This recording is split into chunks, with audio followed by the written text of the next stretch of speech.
Hello dear colleagues, so in this video I will speak about spaces and maybe zones. If we open description of EFC, what does it mean? Spaces represents an area or volume bounded actually or theoretically, so it means it can practically have representation, geometric representation or not.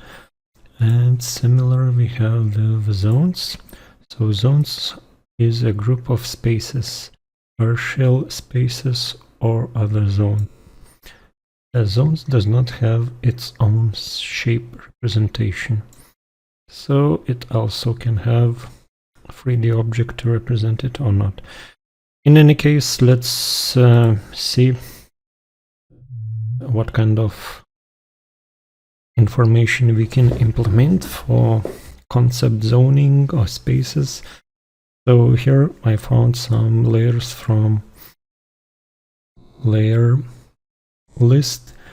So in Autodesk FormIt we have architecture mass object which represents zones, so we can create mass representing zones, or mechanical layer representing areas, and in Revit category these areas are called spaces.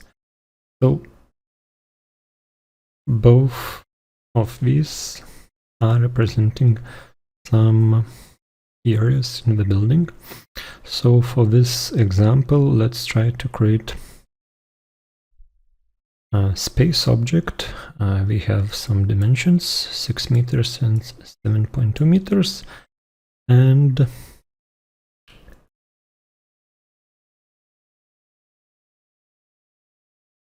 let's jump to FormIt. So inside the FormIt we don't need our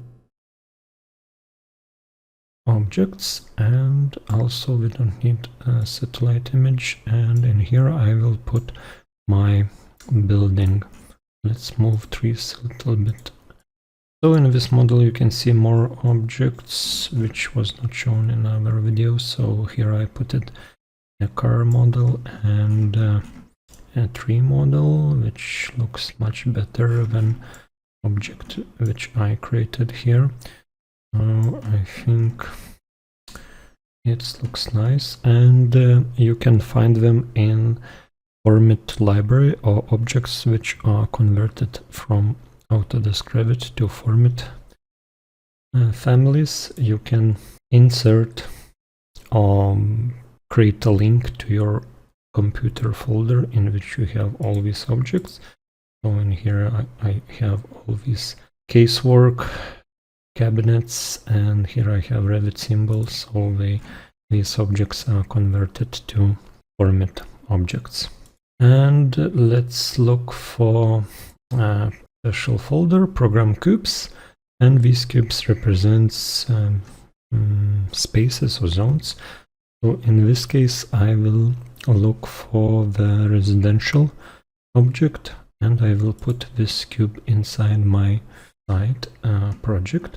And now I see this cube is quite big, so I need to resize it. So for resizing I will use non-formal scale, and I will select this center circle or dot, and I will try to resize it.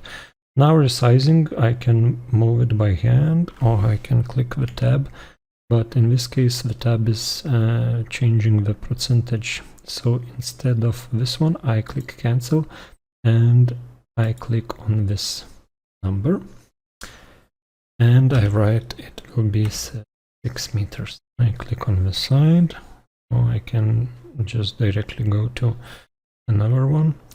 And let's try to do the same scale.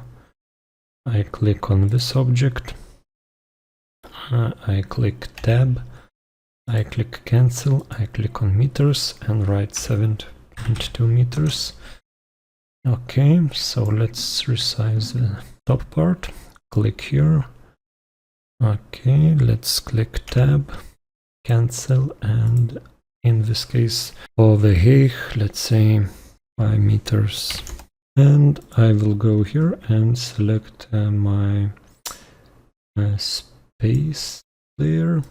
Instead of space, maybe I will select zone, so it represents mass object like zone, and I will use it in my project. So let's create additional layer to represent zones. So my group object is selected, so I just click on the group object and select it and choose zones. Checking out, it works nice. Okay. This layer is not needed. This layer represents objects which are located here. So in this case, I would like to move these objects to landscape. To landscape objects. In this case, I will choose landscape plants for my car also. Of course, I should use maybe specific layer for this, but in this case, I will use this layer.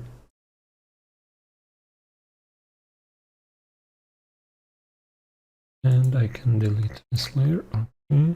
So if I have more and more objects created in the version, I will put this responding problem.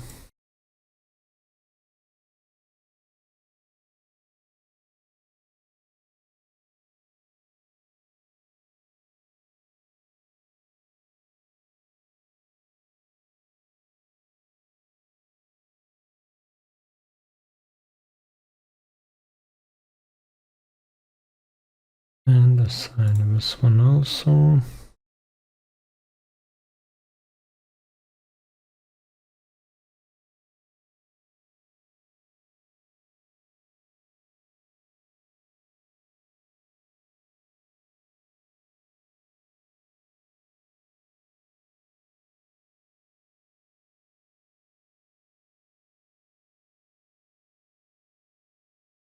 And let's delete this here.